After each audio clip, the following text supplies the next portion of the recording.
Hello, McIntyre's Football Fan TV. It's myself, Paul Neal, and I'm joined by the one and only Gary Spain, and we're here for the watch along between Sheffield United and Liverpool in the Premier League.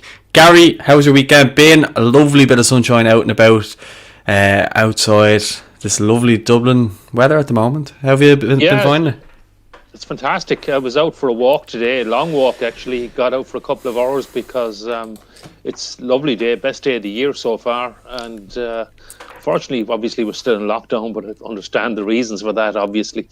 But certainly the good weather recently does make it a bit easier to bear, and it's nice to get out and just get some fresh air and get a bit of sunshine. It's nice and warm as well. You're really feeling that we've got spring in the air, and unfortunately can't get to any football yet, but well, hopefully soon enough. We can talk later on when we're going to have fans back as well, but maybe not that soon. Yeah, well, I think obviously in the game here we've got David McGoldrick is starting. I know, well, whether you want to call him an Irish international or not, but he's obviously got the Irish link there with him and Enda Stevens. John Egan, of course, is out through injury. We spoke about him last week. A dislocated toe rules him out of the games, I suppose, Serbia, Luxembourg and Qatar. So he'll be looking obviously after that to try and get back and help Sheffield United in their kind of their survival to stay up, but I don't think they're going to. But obviously he wants to play his part for them. But good to see Enda Stevens, I suppose, in a way getting regular game time ahead of the game, ahead of our upcoming games, and hopefully he stays fit, because I think we were missing him in the last round of games, to be honest with you. Yeah, it's good to see him back, and I mean, as soon as he came back, he got back fit, he got his place back, and he's been, I think, ever present since then. So yeah, I think from an Irish perspective, hopefully Enda just stays injury free. He's playing every game for Sheffield United, and I think he's nailed on, assuming he's fit, to start in Belgrade, and fingers crossed, he seems to be coming back and in good form. Will be a tough test tonight. I mean, Liverpool have their regular front three of Salah, Firmino and Sadio Mane available, and it's going to be quite a test for Sheffield United. I think that they're not in a relegation battle. I think, unfortunately for them, it's already over. They're just too far behind, and the gap is too big, and they just can't win that number of games. And unfortunately, I think it's championship football next season for Sheffield United. I definitely call Didzy an Irish international, and he always will remain one. I'm hoping we haven't seen the last of him in green. I appreciate he's retired and thank him for what he's done for us, but hopefully he may reconsider. Hopefully Stephen will maybe give him a call and just ask again if he could make himself available. Probably go on and talk about this later on as well, but we've another injury loss today, and that James McLean is out of the game in Belgrade. So I suppose Stephen is losing squad members a bit like flies at the moment. So well, we need everybody that we can fit and available. And I know we've talked about this before, Paul, but I'd certainly like Stephen to give Didzy a call and ask himself, ask him to be even just available for the bigger games, even just Serbia and Portugal, even just go to Belgrade and then go home after that. Even would be fantastic. Yeah, no, I agree. I would like to see Didzy back, but I think people were making a big fuss of nothing in regards to, you know, the Instagram stuff of him having it in his bio that he played for Ireland, or having Ireland in his bio. Just as I said, there could be the hold-up play there by himself there. But you've obviously seen, even since he's just retired from international football, he has been playing very well for Sheffield United. I think it's kind of been a little bit of a distraction for him a little bit, because he wanted to go away, basically spend time with his family and stuff like that. I think he looks a bit happier playing for Sheffield United and not Ireland. Not in a way as if to say, you know, as if he didn't like playing for Ireland, because he clearly did, but it just looks like a weight off his shoulders a little bit. Even though Sheffield United are struggling, he still looks like he's playing very well, and he still looks like, you know, he's going to get a load off his shoulders, I think. Do you know what I mean? Or a weight off his shoulders. That's what it looks like to me, and he just seems to be really enjoying his football at the moment, scoring goals against big teams, playing well, and Sheffield United have been getting good results up until recently, you know. Yeah, I don't know about good results. They got the odd good result. They won at Old Trafford. Considering what they were like at the start of the season. Okay. Yeah, but they're still. I mean, they're still bottom of the league, and they are a bit adrift now. I think they're 6 points behind West Brom. From what I was looking at the table earlier on today, but sir, and the gap, and even West Brom are another. Was it 6 points back from Fulham? So, and Fulham are still in the relegation zone. They're another 3 points back from Newcastle. So, if my maths are right, I think Sheffield United are something like 15 points off safety at the moment, and that's without even considering goal difference. And it's just too big an ask. I mean, they'd have to win their next 5 games and that need Newcastle obviously to lose all those games to even draw level. So I think it's just too much. But Didzy is in good form. He's been playing well. As you said, he's scoring the goals against the big teams. They're probably the only ones he's scoring against this season. But even just what you mentioned, that hold up, the ball came up to him, it stuck. And I suppose for these games for Sheffield United against the bigger teams, it's important for have him on the pitch, and likewise for us in Belgrade. I'd really like to have him on the pitch, because when the ball goes up to him, it's going to stick. And he literally just won a foul there, in a really good position as you're talking. Sorry, you just won a really good foul there. Yeah. Free kick for Sheffield United.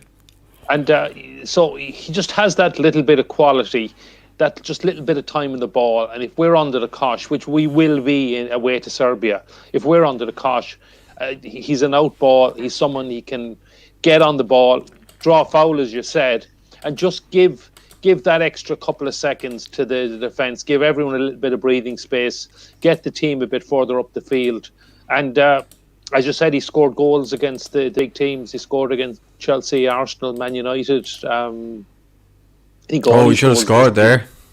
So he should have scored there. Yeah, it was a good save by the keeper as well. But straight at him. So just watching the replay here, yeah. He would have been offside anyway. Or was it offside? Okay. It would have been. If it had went in, I think it would have been ruled off for offside. But anyway, no, I appreciate what you're saying. I'm in total agreement with what you're saying. I don't mean to keep cutting you off, sorry. It's just as it's happening, what you're talking about, there's just moments in which he's involved in. I think it kind of resonates with what you're saying, Yeah. And so I'd love to have him in Belgrade. I mean, so I certainly would hope Stephen has made a phone call. Now, maybe he has. Maybe he's already said no, but we might never know that. Or maybe Stephen just wants to respect the decision. You have to accept that as well. But anyway, I'd love to see him in a green shirt again. Well, I think it could come down... Phil Jagielka, what a legend, just popped up on screen there. I think it could come down to if Sheffield United are mathematically not going to be safe by the time the games come around. He might just say, you know what, I'm putting a lot of effort into obviously helping Sheffield United stay up. That's clearly not going to be the case if that does happen in a couple of weeks, which more than likely will happen from what you were saying there. And then he may decide, you know what, well, I might as well help Ireland because I know I could help them maybe get a good start at least to the campaign if he's in there. Because you think about, like, I always reference the Georgia game in which he got a standing ovation, the one where all the tennis balls were thrown around and Howard scored the free kick from. In that game, Didzy was outstanding, and it was just merely down to taking the ball in, laying balls off, being clever, dropping into the hole. Like, there's so many different things that he offers us, whereas kind of I think if you think of Adam Ida, the role kind of Stephen gives him is back to goal, hold the ball up if you can, but he's still learning his trade, whereas I think Didzy's a very seasoned pro in that sense, and it's second nature to him now because he's been doing it his whole career, that type of role. But he adds more, as I said, he's creative, he spots a good pass, he's intelligent, he has skills in his locker that I think our other strikers don't. And at the same time, he was starting to do well for Ireland as well, and then it was just like, oh, I'm retiring, because I think his hip was at him or something like that. But that might just be from playing too much football in such a short space of time, Yeah, maybe. Don't forget as well, Sheffield United are still in the FA Cup, so they have an FA Cup quarter final to come just before. I think it's the weekend before Belgrade, if I remember correctly. So I just wonder. I mean, most teams don't seem to value the FA Cup anymore, but Should it become more important for Sheffield United? I suppose if they were to lose today, I haven't actually looked ahead to their fixtures, but even if they're not mathematically down in the next 2 or 3 weeks, unless they go on a crazy run and start winning matches, it's very, very hard to see how they can get out of it at all. I mean, I'd give West Brom a squeak of a chance, but not much more than that. I think Sheffield United are probably gone. I think Fulham have a great chance because Fulham still have to play Newcastle on the last day. And if anything, Fulham are in better form than Newcastle. So I don't think the relegation battle is over. But for Sheffield United, I think it is over. And for West Brom, it's, well, the fat lady might be clearing her throat if she hasn't already started to sing. I like what you did there. But just a couple of people are just on there. Stephen O'Rourke says, hey guys. Hey Stephen. Hi Stephen. Jack Gannon says, well lads. Hey Jack. Hi Jack. MC Sweeney says, how's things lads? All good mate, loving the sun at the moment. Hi MC, and yeah, that's great, loving the weather here. And then Aaron Lowry agrees. He says, you're right lads, McGoldrick being back in the Irish setup. Why is Kelleher not even in the Liverpool squad? Gary reckons he's injured, and that's the reason why. I think he would have started the game otherwise. Obviously horrible news regarding Alisson Becker and his father and stuff like that. He's obviously been given a break from playing due to his father. I think he drowned in the last couple of days. And yeah, it was very sad. I think he drowned when he was swimming in the family holiday home in Brazil. So condolences, and that's really sad. Caoimhín Kelleher, I believe he's been injured for the last couple of weeks, and I think Liverpool have been kind of managing it, but obviously he wasn't fit for tonight because it's a pity, because I'm sure he would have started, because he has been second choice, and he's been Jurgen Klopp's clearly second choice keeper in recent weeks. Oh, Firmino, great save. But it would have been a great chance for him to start. And he's not even on the bench, so I hope it's not long. I don't think it. It's very hard to get any information on it. I've been Googling for the last couple of days trying to find anything on it, and there's just snippets here and there, and guys commenting and on websites and things, and it's hard to know what's accurate. But there is clearly some sort of an injury, or maybe a niggling injury, and he obviously wasn't fit enough tonight even for a place on the bench. I hope it's not too long term, or even thinking of Belgrade. I mean, we had this discussion only a few weeks ago, who should be in goal in Belgrade, whether it should be Caoimhín or Darren Randolph. But hopefully they're both available. And it was great to see Darren Randolph start yesterday for West Ham. And it was. play really well as well. So I agree with you on that. Just to keep him match fit and everything. And so I think hopefully it's not long for Caoimhín. It's hard to get too much information. I don't know if anyone knows any more.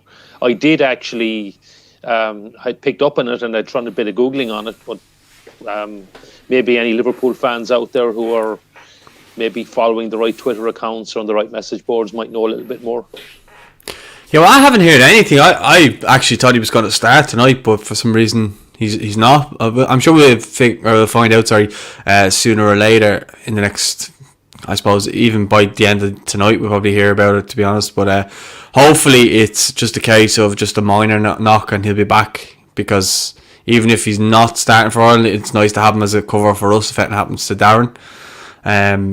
Just kind of the way, like, if anything happens to Alisson Becker in Liverpool's team, usually it's Kelleher that comes in, so that's what we're going to need from Kelleher. Otherwise I think it's going to be honest with you, I know Travers played a game for Bournemouth there the other night, but the only keeper that's actually playing week in week out and playing well is Bazunu, and he was on standby before in the last squad. It's just that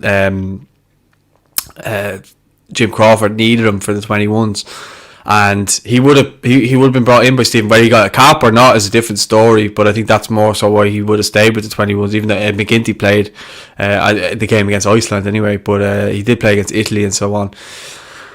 I think Bazunu has a good chance of actually getting a call up for this round of games, to be honest with you. I think this could be the campaign where he gets a look in, to be honest with you. I think as third choice probably, but as you said about Darren Randolph, it's fantastic to see him come in. I watched the game highlights. I didn't see him do anything wrong. He played well against Everton earlier in the season. And look, it's the more Premier League games he gets leading up to this Serbia game especially, the better, because we know what he brings to the Irish team. I think that, I don't know if you saw the video that we put up on Instagram of him going over and consoling. I think it was Sufal, and he went over and picked him up off the ground. I think he is a leader figure, and he seems to be very good with the younger lads and stuff like that in the squad and stuff like that. And I think a lot of people really respect him. He obviously was the first player to come out in defence of James McClean and stuff like that. I think he's a real leader within this Irish squad, and he might not be playing and stuff like that, but I think what he brings in terms of experience and values. You remember he has played at Euros as well. So, I think he is invaluable to the squad, regardless of whatever people want to say about him in terms of not playing and stuff like that. I think every time he's turned up for Ireland, he has saved us more often than not. He might have made a few mistakes here and there, but definitely saved us more than he's hurt us. So I think, for me, definitely Darren has to be starting against Serbia if he's fit. But if it's the case of West Ham now over the next couple of weeks and he's getting games for West Ham, that is brilliant, because as well as that, they're flying at the moment. So he's actually going into a team that aren't struggling. But I think when he comes into the team with West Ham, people aren't going, oh no, Darren Randolph, he's an international standard goalkeeper. Now, I know Roy Keane doesn't think if you play for your country these days, it's a big deal. But I think you still have to be a good player to play for your country, Yeah, no, he's a fine keeper, and I agree he would be my man to start. I think Caoimhín Kelleher and Gavin Bazunu are going to be around for a long, long time, and hopefully we'll see them both playing at top clubs and battling it out for the number one shirt. But Darren Randolph would still be my first choice for Belgrade. And I don't know how long Fabianski is out for West Ham. I mean, they're having a fantastic season. I think they're still fourth in the table, if pretty sure they're still fourth, and despite yesterday's defeat, and they're having an amazing season. They're looking good to at least qualify for Europe, if not the Champions League. And okay, Darren is not first choice there, but he is getting the odd game. And I mean, if you take any of the Premier League clubs, not even the big Premier League clubs, they need quality, at least two people for every position.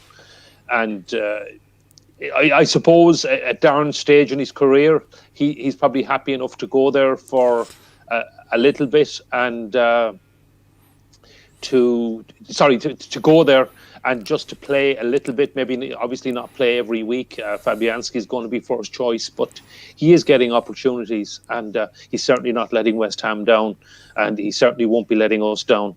And he's, as you say, he's been for the last 5-6 years been a great keeper for us, and he would be my choice to start in Belgrade, certainly. He looks like he's injured himself there, getting that ball out of play. He's hobbling away there. It looked like a kind of nasty landing the way he did. He kind of slid in to try and keep the ball in play. He's just kind of hobbling around there, so hopefully it's nothing too serious either way. But yeah, I think you mentioned there about players that could be missing. Oh, McGoldrick with a shot saved by the keeper. Yeah, he doesn't look right. He looks like his knee or something's at him. He's forced the corner there for Sheffield United. He's down holding his knee. He's actually captain of Sheffield United tonight. I don't know if you knew that, but he's captain. No, I didn't realise that. I didn't realise he was captain. Yeah, he's hobbling. Yeah, they have a couple more injury worries, wasn't it? The centre half, one of the players of the season's been out injured as well, isn't it? So probably expensive. Is it Basham or something? I can't think now. That's It's a very weak effort, even though the keeper still pushed it out. Just a couple of comments there. Lee Farrell says, what do you make of Robbie Keane and Tala today for Rovers and Cork City game? Rumour has it he might be brought in as a coach. I think that is correct from what I've been hearing. A striker coach, but I can't confirm.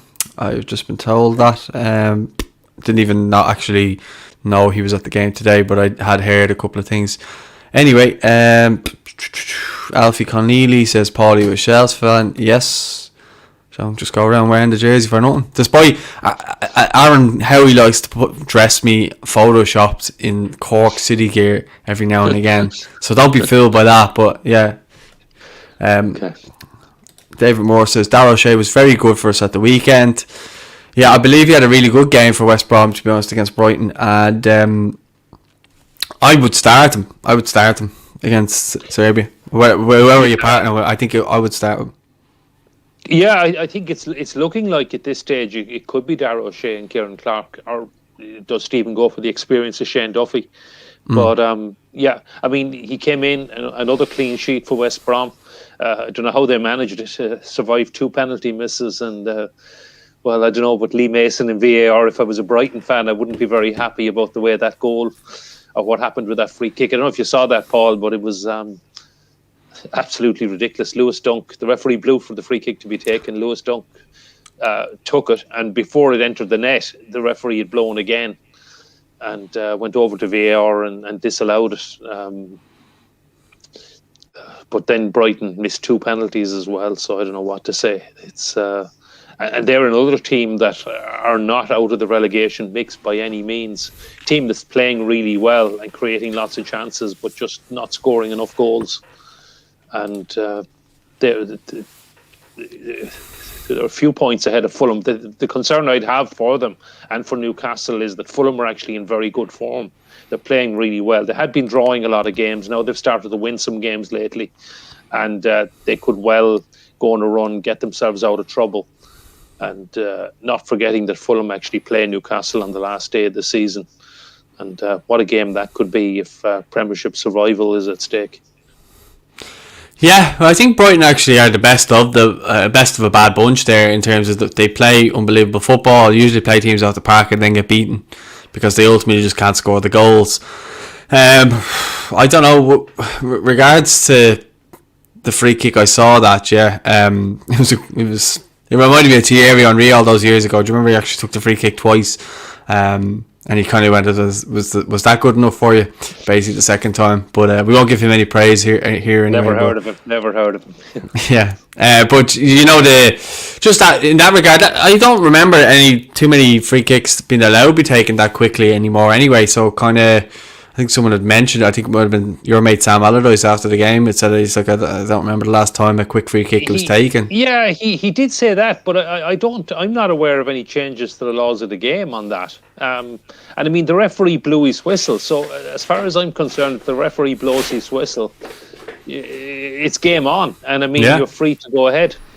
And one thing, actually, you're right about Brighton probably being the best form. Even another comment from my mate Sam Allardyce, great job at Limerick, still remember him fondly, that he did say that Brighton are probably a top 8 team, if it was, except for the fact that they just can't put the ball in the net, and that they're playing well, defend pretty well, create loads of chances, and just can't take them. And they probably just need a striker, a fox in the box, or someone like that. Hopefully that'll could be Aaron Connolly, but he's probably not scoring enough for that role at the moment. I would say so. I think he seems to be struggling a little bit of form.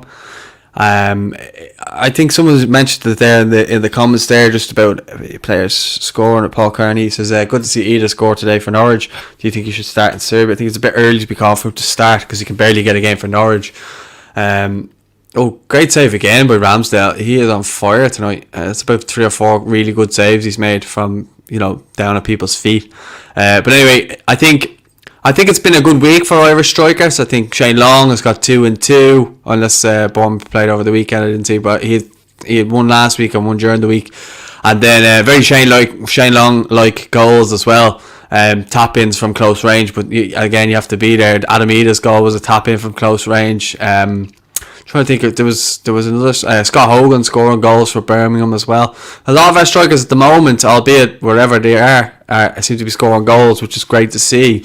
We need that obviously to keep going into next month as well. So we have strikers coming in good form, because we don't really tend to have strikers ever coming in on top form, that especially coming into international. I can't remember the last time a striker was coming in absolute top form for our country. And now I know we haven't had a host of top strikers like Robbie Keane and so on, but I honestly can't remember someone who's come in. The only one that comes to mind is James Collins. Actually had been before, but he wasn't that. He wasn't. I think he kind of forced himself into the squads with some of his goals. I mean, I don't think he's been scoring too many lately, but let's say, earlier this season and last season, he kind of forced his way into squads with some of the goals he'd scored for Luton in the Championship. Back to the question, Adam only came off the bench after in the 84th minute. Now, it was great he scored, but he's just not getting enough game time for me. And look, it's great, come off the bench, play 6 minutes and score a goal, fantastic. But I think he'd need to be getting a lot more game time to kind of cause Stephen a nice problem in that decide whether to start him or not. But it is good to see the goals. Shane Long was back in the bench on Friday night for Bournemouth, and they had a great win over Watford. They won 1-0, and so it'd probably be disappointing he didn't get to start. But it is nice to see our striker scoring some goals, and I think we all know that's kind of in recent years been our Achilles heel. That's where we certainly need to improve and score more goals. I'd like to see Aaron Connolly get on the score sheet as well for Brighton, and hopefully Troy Parrott to get a goal in the next couple of weeks for Ipswich as well, just to get off the mark.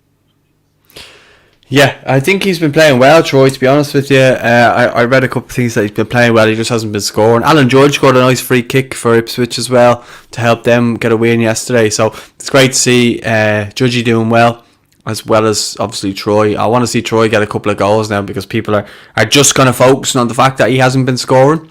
So I would just like to see him just get one, similar to Adam Ida's goal, would do me just fine. I'm sure it'll do him just fine as well. Just to get him off the mark, and then hopefully he goes on a bit of a goal scoring run, because as I say, as far as I'm aware as well, and I read, he's been playing in a bit more kind of a deeper role, so he hasn't really been playing up top. He's kind of been playing more of a playmaker role, kind of, but a bit deeper. So I think he's playing as a number 10, I think, just behind the striker now. That's probably where I remember him, probably at his best for the underage. Now, I particularly remember in the 17s, and he actually had Adam Ida as the main striker, and Troy just playing off him a bit. Now, Troy actually got the goals. I'm thinking of the finals in England, and Troy got quite a few goals there. Yeah, he got the goal against Holland at Chesterfield, but he got a couple of goals earlier in the group stage as well. And he was actually playing kind of in a number 10, playing off the striker. And I know Stephen doesn't really play like that, but I think that's where he's playing. I haven't actually watched Ipswich, I'll be fair on that, but I think that's what I've been. Oh, lovely bit of skill by Didsy to end of Stephen. Sorry. Good bit of, lovely little bit of skill there. Sorry, Gary, didn't mean to cut you off. No problem. Okay, I haven't been watching the game as closely as you have. So he was just in the corner, and he was kind of going nowhere. And Enda Stevens gave him a nice little ball, and he played a kind of a 1-2, but he did like a kind of round the corner little flick. It was just nice. And Stevens tried to pick out someone in the box, but I think the defender just got in the way. Sorry, you were in the middle of saying something there. What was the last thing you were saying? With Troy. Yeah, so I think Troy was playing I think he normally plays more of a number 10, just behind the striker. But again, as I said, it's not really the way we play. I think Serbia, those games even at the end of March, are probably going to come a bit too soon for Troy. He may end up with the under-21s. See, Jim Crawford's got a game in Wrexham against Wales, so it may make more sense for Troy to go there. Back to our strikers. I mean, it would be nice for a few of our strikers to cause Stephen a nice kind of problem, give him a good headache. In that, if a few of them were scoring goals, if Scott Hogan, Shane Long, James Collins, Aaron Connolly, Callum Robinson hasn't scored for a while now either. Hasn't got much of a look in at West Brom. So yeah, hopefully we'll see a couple of goals. Yeah, but I think as well as that, it could be an opportunity for someone like Callum Robinson if he does get the nod. I'm sure they'll get a nod to be in the squad at the very least if he's fit.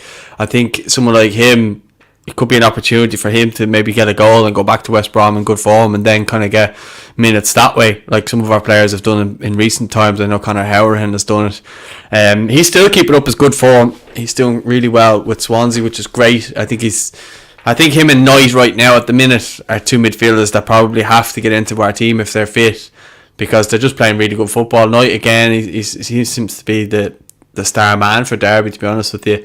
Even though they're not where they want to be in terms of the league, I still think he's having a really good season individually, you know. Yeah, he is. Alan Brown actually is having a great run with Preston lately as well. He's playing really well. But is he not playing right full or right wing back? Yeah, he is playing in a right wing back role. I know I'd probably rather see him because we're pretty strong in that position. But it's good to see him playing well. I think he was their man of the match, and they had another good win on Saturday. Conor Hourihane, as you say, is still playing well. Swansea have gone off the boil a bit. A couple of bad defeats, beaten by Huddersfield last week, well beaten at home by Bristol City at the weekend, and their push from automatic promotion is stalling a bit. He still scored against Huddersfield. He did. Lovely free kick. Yeah. So I know he's still playing well, but just the team in general. Because I was expecting maybe if they went straight back up, if they went up, that they may look to sign him, and he almost certainly would be a regular starter then. But it's the Championship is one of those funny divisions. As I think people know, if you go on a run of 2 or 3 wins, you can shoot right up the table, and 2 or 3 defeats, and you Mick McCarthy, Cardiff. Yeah, it was a good point. He's still unbeaten, and save again. I saw Mick being interviewed after the game, and he said, "Well, I didn't see the game. I just saw the goals and the highlights, but it looked a pretty bad game." And Mick and Neil Warnock both admitted that. But he seemed happy enough with the point, even though Cardiff led until reasonably late in that game. But a decent point, and they're pushed. They have a great chance of being in the playoffs. And who better than Mick as your manager if you're in the playoffs? He knows how to get teams into the Premier League. Yeah, no, I hope he does actually get Cardiff promoted, because I'd like to see Mick in the Premier League again. You know, I think a lot of people want to just throw all the abuse at him, and he's never really done anything for Irish football, but want to actually see Irish football do well, and he seems to always get this large amount of stick for nothing, and people saying that he has this thing in for Stephen Kelly and all. Like, I've heard him on podcasts and stuff like that, and obviously we've got to know him through the channel and stuff like that. He just wants to see Irish football do well. He's not said a bad word about him, and people just make out these silly rumours that just aren't the case. I want to see Mick do well. Honestly, he's a nice man, and people can say whatever they want about his kind of way of playing. It's effective and it gets results, as has been proven. Yeah, I mean, he was great for us as a player as well. I mean, I can fondly remember his time in a green shirt, and obviously as a manager as well. And he's 2 stints as a manager. Still the last man to lead us to a World Cup. And we were a bit unlucky. Maybe not unlucky. Maybe Switzerland and Denmark deserved to come out of our group in 2019, but I think Mick really would have fancied a crack at the playoffs, and we'll never know how he would have done if it wasn't for COVID or anything like that. But so unfortunately he did be denied.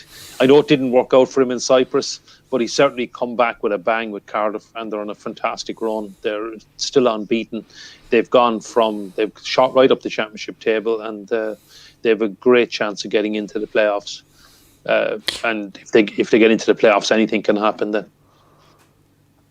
What is he doing there at the back for Liverpool?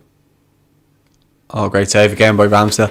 No, I agree with you. I think it's nice now. I think Mick has found a club that kind of suits him, and the fans seem to like Mick. There's not really that high of expectation, or they don't need him to play tiki-taka type football. The way they're playing is getting results and getting them out of the danger that they've been in. And you mentioned there about going on a run, and before you know it, you're in the playoffs. And he's only been there about 5-6 weeks, probably. Yeah, I think it's 7 or 8 games now, but they're still. I think they've won about 5 or 6 of them and drawn the rest. So must have a look at the Championship table. And see where they are after that point, because the results were. While you're doing that, I'm just going to show people. There's a lad called Gale Designs on. He's on social media basically, and basically sent us out that nice little badge there, James McLean. So if anyone was thinking of getting one, they're cheap enough. There's one of Liam Brady there as well. He's been sending me out loads of them. I had a few there for you, Gary. To be honest, I've lost a few of them, but I'll find them. But they're knocking about somewhere. I have a few of them that I had for you. Okay. They've got loads of retro ones and all. Go check them out because they're nice people, and they sell these things for cheap. And I know there's a lot of collectors that have been out there looking for that type of stuff. So there's a good one in Liam Brady I have actually for you, Gary. I have it upstairs. I didn't lose that one. So, just looking at the table here. So Cardiff are 8th, and they're 2 points behind Bournemouth, who are 6th and in the playoff places, and Reading in 5th are another 2 points ahead. So it's very close. Barnsley are in between with a game in hand. They're a point ahead of Cardiff. And Middlesbrough, who they actually drew away to, are 9th, 3 points behind Cardiff. Stoke are another couple of points back. Probably a bit too much to expect Stoke to make up the ground now. They'd be 7 points. 7 points adrift of Bournemouth. Well, you never know. As I said, if you win 3 or 4 games, you can shoot right up the table. But so give Stoke still some chance. Norwich are gone 7 points clear of Brentford with that win today, and they're actually 10 points clear of Watford. Swansea are another point back with a couple of games in hand. So for automatic promotion, Swansea will be 4 points behind Brentford with 2 games in hand. So those couple of defeats recently have been pretty costly. But again, it's a crazy division, the Championship. Very entertaining to watch. Really, really good to watch on Sky. But it must be it's tough going for fans of Championship clubs. And Swansea just lose a couple of games now and they've dropped to 4th, but still in the hunt. Yeah, well, look, Swansea go up and Cardiff go up. I wouldn't be disappointed because there's a good bit of Irish in there. See, I think with some of the clubs that are in relegation battles this season, we could lose out on a few Irish players in the Premier League, and we don't really want that. So I hope that if there is a team that go up, that they have 2 or 3 maybe Irish players in the team, or maybe even add a couple of Irish players in the summer. I mentioned before, I'd like to see Enda Stevens go somewhere and stay in the Premier League if he can. I think John Egan, I think Sheffield United might be looking for a big fee for him if he was to go, considering his age and considering, he's pretty much their captain when Billy Sharp's not playing. So they'd want something for him. I think Didzy would stay with them if they went down. I think John Egan, and I think goal 1-0. Oh, he's offside. No, offside. The flag's up. So. Sorry, poor defender from that fella Kabak. Every time I've seen him deal with long balls, he struggles. But anyway, I think that John Egan could offer a team in the Premier League. I think he could offer them something. Same with Enda Stevens if it was a case of a club coming up or looking for someone maybe to fill those voids. I definitely think they could do it. I just think Enda Stevens would probably go for a bit cheaper maybe than John Egan, because he's just a little bit younger than him. Or sorry, he's a little bit older than him. Yeah, and I think John's probably attracted the interest of a lot of the better teams in the division. I think he could slot in, very comfortable on the ball as well. So he may suit a team that would be happy to play the ball, play out back, which a lot of the bigger clubs do, obviously, in the Premier League. Part of the issue is I think Sheffield United will go down. Will also be that John Egan and the Stevens are on Premier League wages, and what's written into their contracts, etc. So. And it depends what Sheffield United do. It's always a tough one when a club gets relegated from the Premier League. I think Bournemouth are a club that are really struggling with that at the moment. I mean, do you invest? Do you try and come straight back up when you have the parachute payments? And as Norwich are doing, and Norwich look like they're definitely going to come straight back up. But if you don't, then you're building up huge debt. And I know the Bournemouth fans seem quite unhappy. I was reading some of the stuff there, just trying to check up on Shane Long, but reading some of the other stuff about the club. And they feel Jonathan Woodgate is kind of a backwards appointment, and maybe a decision by the board not to go for a big name like Thierry Henry, who the fans seem to want, and to really push on. Now, having said that, they actually won on Friday night. They beat Watford, who are one of the main rivals for promotion, and they're back in the top 6. They're back in the playoff positions. But it's a huge risk for a club like Bournemouth. They have a small stadium. a lovely little stadium, but it's very hard for a club with 13,000 capacity to be surviving in the Premier League up against far bigger clubs. So tough one for them. They're in the playoffs at the moment. I probably don't expect them to go back up, and I think perhaps appointing Jonathan Woodgate until the end of the season maybe is an acceptance of that by the Bournemouth board. Maybe they're being a bit prudent. Maybe they're saying, look, we can't afford to throw mad money to get back to the riches of the Premier League, because they also had run up fairly large debts as well.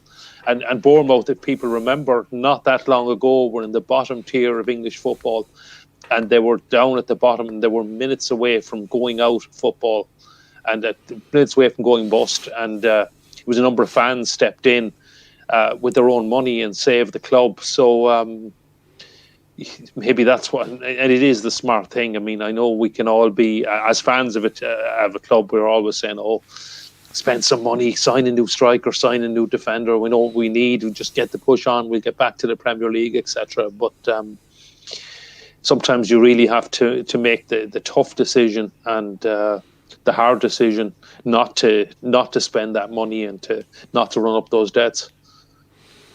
Yeah, I agree. I'm just watching here. Sheffield United are really defending for their lives here. Ramsdale made, I'd say, 6-7 really good saves now, and doing well to stay in the game. They're just defending for their lives, as I say. You know, Phil Jagielka's coming in for John Egan. I think it's there that he's the oldest player in the Premier League. I remember playing for Everton not only a few seasons ago. You could see he was off the pace and so on, but he seems to be doing well. And obviously Ramsdale, he's been criticised a whole lot because obviously they had Henderson in goal for them last year, and they were pretty much saying it was a step down to have him in there. But he's doing really well. He's doing well. I liked him at Bournemouth, actually. I thought he was decent enough at Bournemouth last season.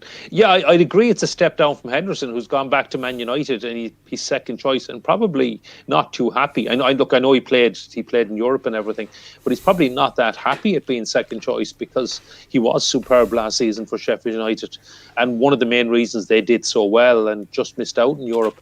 But I think Ramsdale is still a fine keeper, still a young keeper, still a guy learning his trade. But it's been a tough season.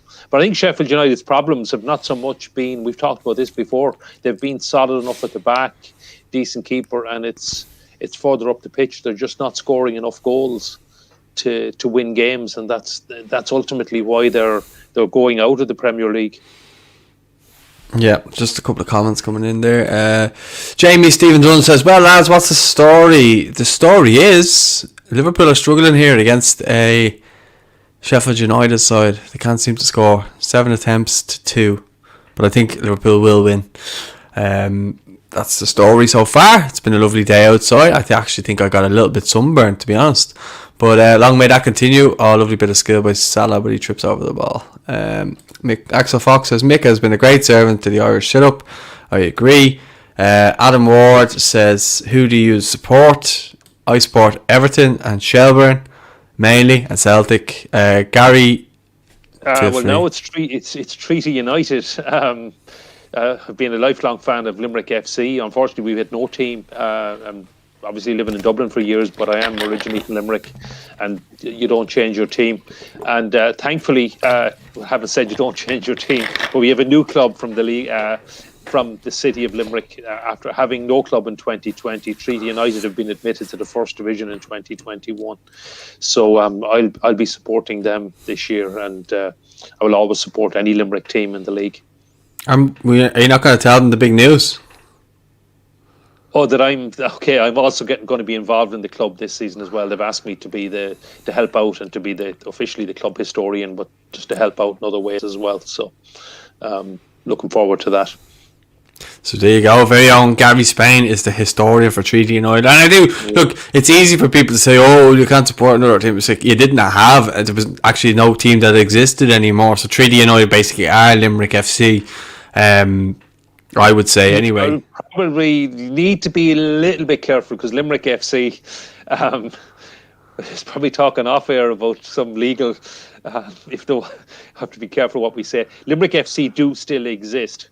and they were in the underage leagues last season, and I think my understanding is they're still applying for an underage license, but they didn't apply to be in the first division or to have a senior team. So, but if we do have, I would support any senior club in the league set up from Limerick, and Treaty United are the only. So it is a new club. They're actually playing in the original colours. When Limerick entered the League of Ireland in 1937, we originally played in red and white stripes and switched to blue, which has been the colour for most of the last, 70 years. Switched to blue in 1943. The legend, which I've never been able to verify, but it's what I was told as a child in the 70s on the popular side, from the men who would have been going to games at the time in 1943. They were saying the story was, which is probably true, but I just can't verify it, that Limerick actually bought Waterford's jerseys, because Waterford actually left the league in 1941. For a few years, they returned in, I think it was 1945. And the legend of the story I heard at the time was that Limerick actually bought their jerseys, and that's why we switched to blue in 1943. So I think out of respect for Limerick FC, Treaty have come in red and white stripes instead, rather than try and take the blue. And I think that's why there isn't a Limerick in the name. But we will have senior football back in the Markets Field for 2021. And Treaty United, actually, by the way, were in the Women's National League last year and will continue in the Women's League as well. So we've men's and senior women's teams for 2021.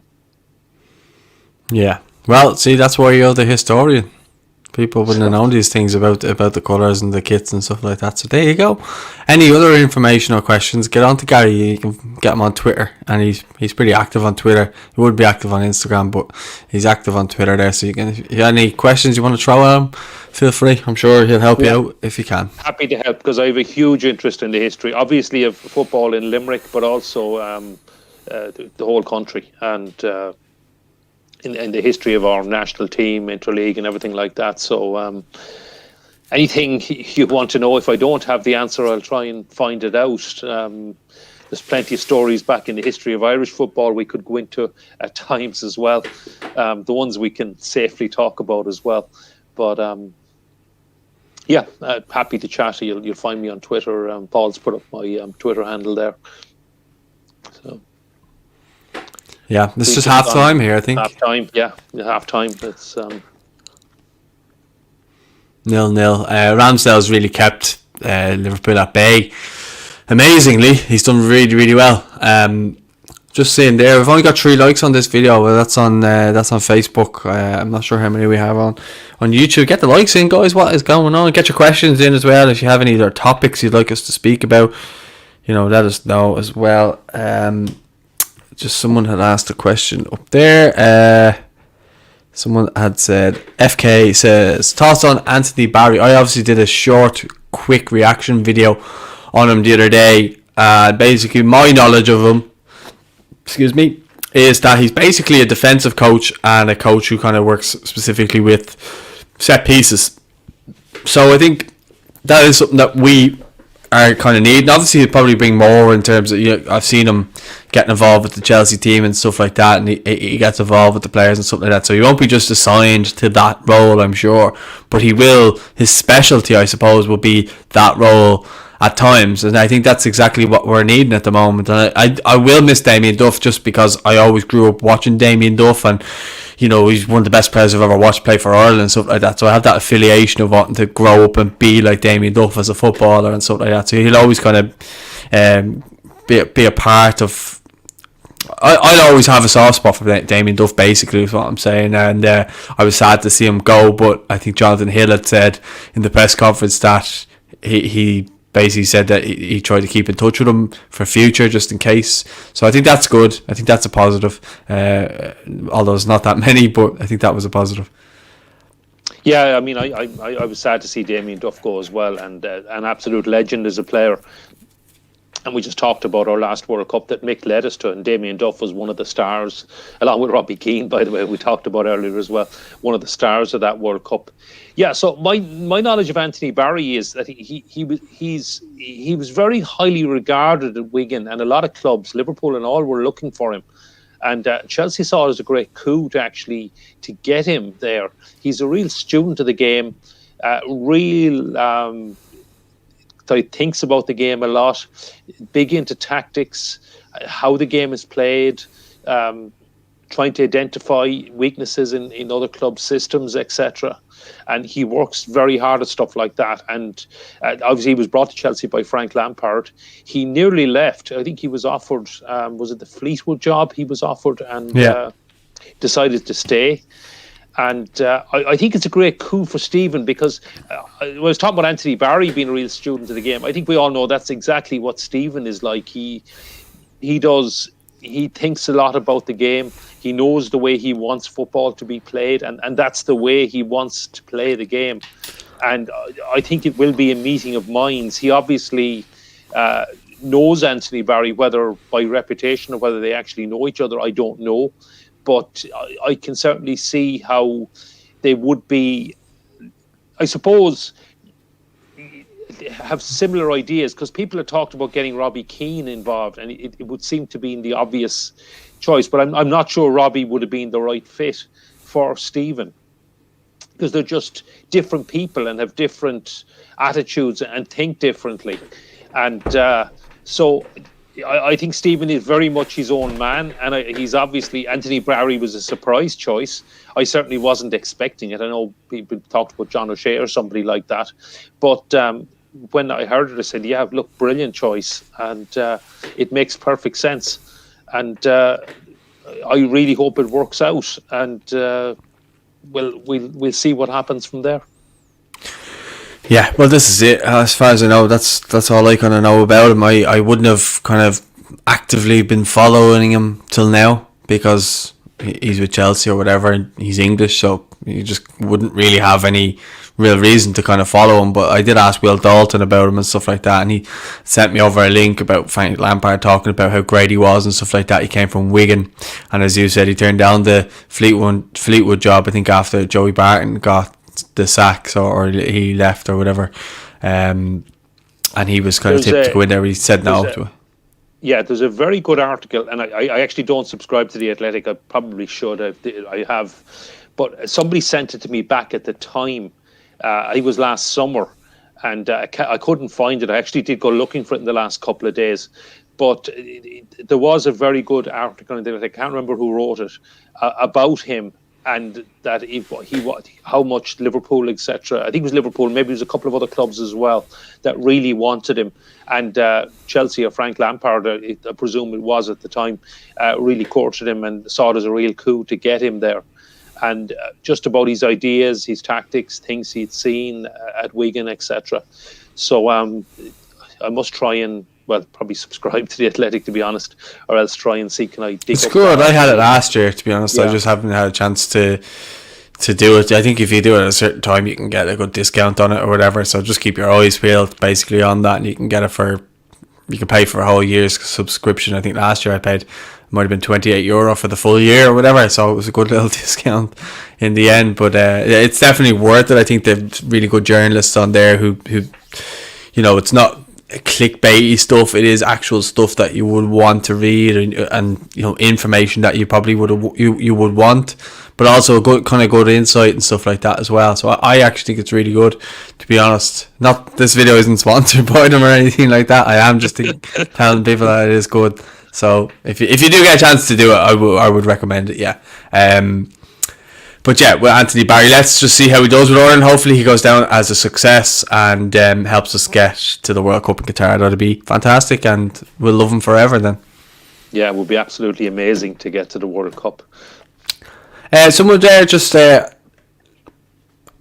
I'm not even going to try to say that name because I feel like he's baiting me there with that. It's an Irish Hull City fan here. we've just the one Irish player at the club at the moment, young Sean McLaughlin. He's played in cup games so far and off the bench in the league.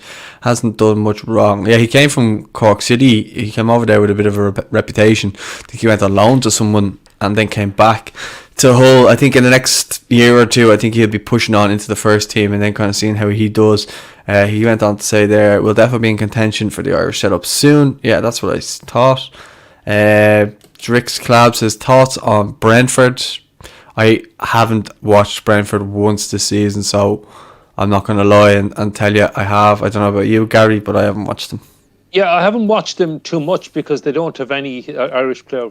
Prove me wrong, someone, but I don't think there's certainly anyone that hasn't struck me as being a contender for the Irish squad at Brentford.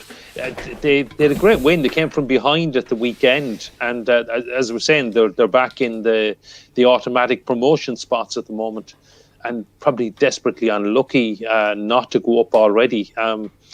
Fantastic new stadium as well. I'd certainly love to get over to a game there. It looks I don't think anyone's got to a game there yet, actually. Maybe they've got a handful of fans when fans were allowed back in briefly in the autumn. I can't remember. But it looks superb. And I've been to the old Griffin Park. I don't know what Paul's doing to me there. But I love the old Griffin Park. Camera's having a mare here. It is falling down. You can keep talking away. The old Griffin Park, because they had a pub at every corner. That doesn't sound the best, I know, but it was a lovely ground, a great atmosphere, and the new stadium looks absolutely fantastic. And I would love to get over to a game there when we're allowed fly and when we're allowed get to games, hopefully next season. And but yeah, Brentford, they've done incredibly well considering the budget they have to be where they are and to be in contention for promotion. But I must confess I haven't watched much of them. Just watching the championship highlights, and you get to see the goals. But yeah, they're doing incredibly well. Apologies about that. My camera was just falling down. It's placed on top of a ring light, whatever, but it just was falling down. I couldn't get the balance right, but there we go. I have it fixed now. Liam McNamara says, brilliant to see Jamie McGrath getting to 10 goals yesterday for St Mirren, back in form in time for March. Yeah, I was surprised because I thought he was out injured. He went off a game there a couple of weeks ago and it seemed like he was going to be ruled out for a little while. He came back, he scored the winning penalty. And I've been calling for him to get probably a call up, because I think he's in form, and I think if you're looking around between the Championship and the SPL and League One, I think he's probably our most informed midfielder. Yeah, he's scoring goals as well. I think it might have been a penalty yesterday, but still, it was. Yeah, it's good to see he's hitting the back of the net. It's good to see him fit as well. I thought, as you said, he was going to be out for a while.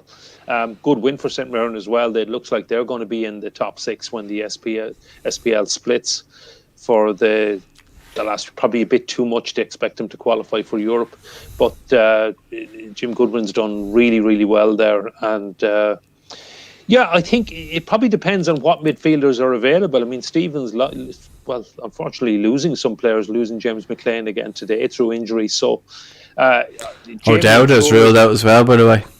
Okay, I didn't realise that, actually. That's disappointing. So, I mean, Stephen obviously knows what Jamie McGrath can do. So he may well call him up. And, I mean, as we said, with 2 players already ruled out, two who probably would certainly have been in the squad, Jamie McGrath isn't a bad shout.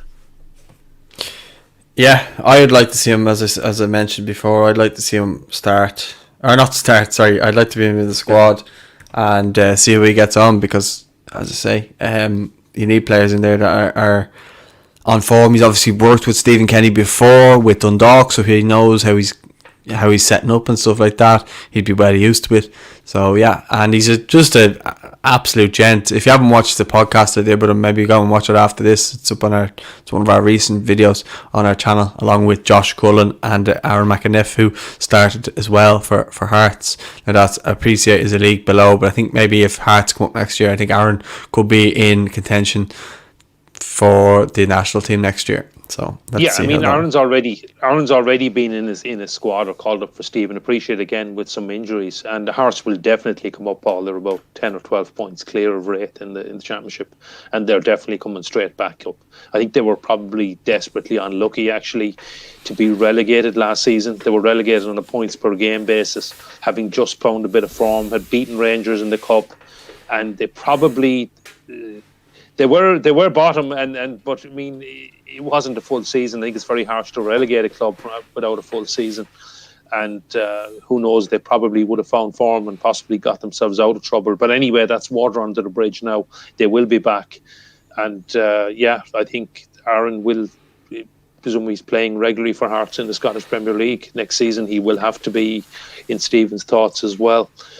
And don't forget as well, I know we're all talking and the big focus is on the Serbia game, and we obviously have the important qualifier against Luxembourg at the weekend. We also have the friendly against Qatar in Dublin, which will be a chance to give some fringe players a shot, because the result doesn't matter and it should be used to try people out. Obviously we have to go all guns blazing in Belgrade and against Luxembourg at home, but the Qatar friendly is certainly a chance to try out some people, and someone like JB McGrath could be ideal to get a run in that. Yeah, just people make sure you get the likes up. I see there we have 24 likes on YouTube, so fair play to everyone on YouTube doing their business and doing their part there. But the people on Facebook are just letting us down. Like, there's 11 of us online there. That's disgraceful. Carry on, but look, that's just the way it is. Sean asks, why is Kelleher not starting or not playing? I think he's injured, but we can't confirm or deny those claims, so we will have to wait and see. I haven't heard anything. Gary hasn't heard anything, but we're trying to hear if anyone. I was saying I'd found a few things on social media that he had been injured for a couple of weeks and that he was a doubt, but there isn't much public or in the newspapers or anything like that. But I think he has to be injured because he didn't even make the bench, and he had been clear second choice to Alisson at Liverpool as far as Jurgen Klopp was concerned. So I don't think he's fallen down the pecking order, but hopefully it's something fairly minor and he'll be back soon. Yeah, Troy asks again, he says, question for Gary, would it be a case that Damien got the boot for maybe lack of ability in the coaching setup, not a criticism of the man, just wondering? I definitely don't think that's the case. No, I think definitely not.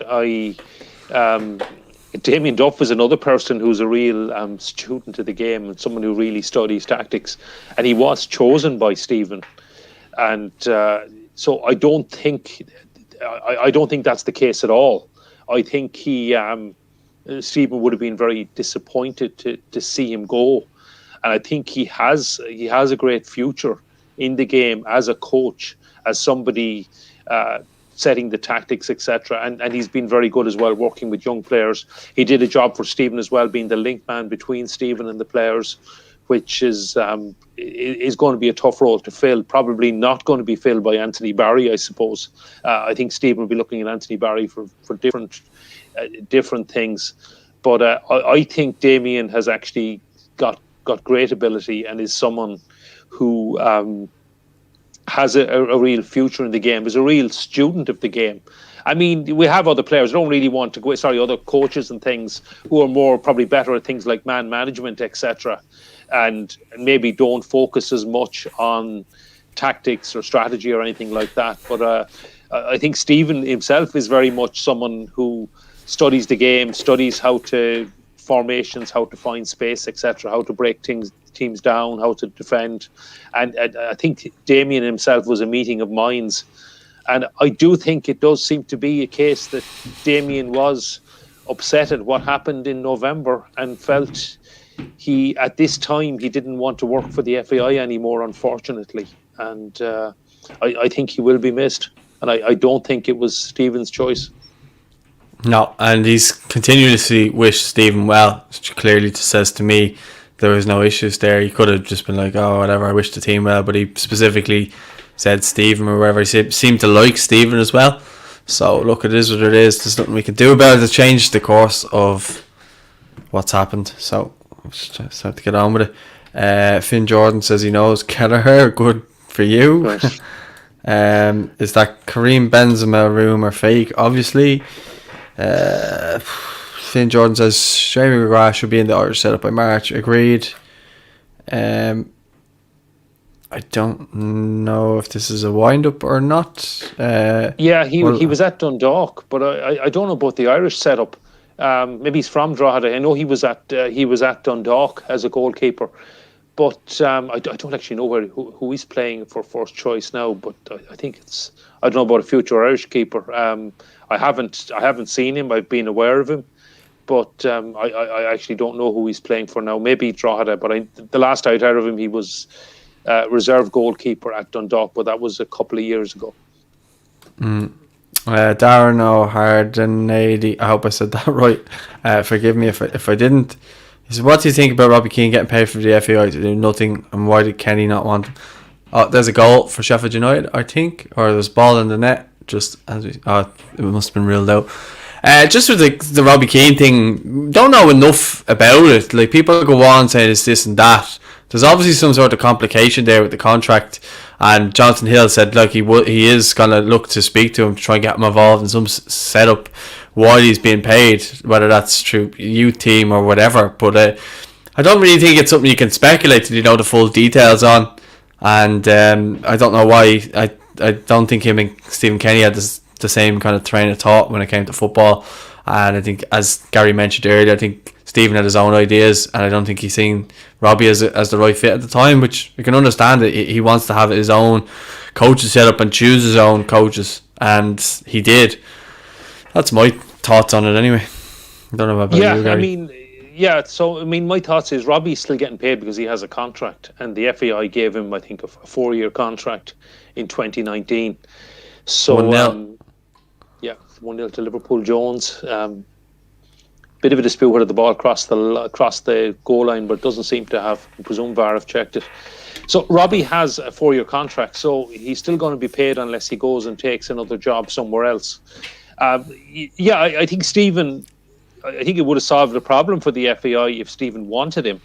But ball went out. Yeah, ball was out of play. The goal's been given. VAR have given the goal, I think. From the angle, anyway. They can't say that VAR is not on their side then.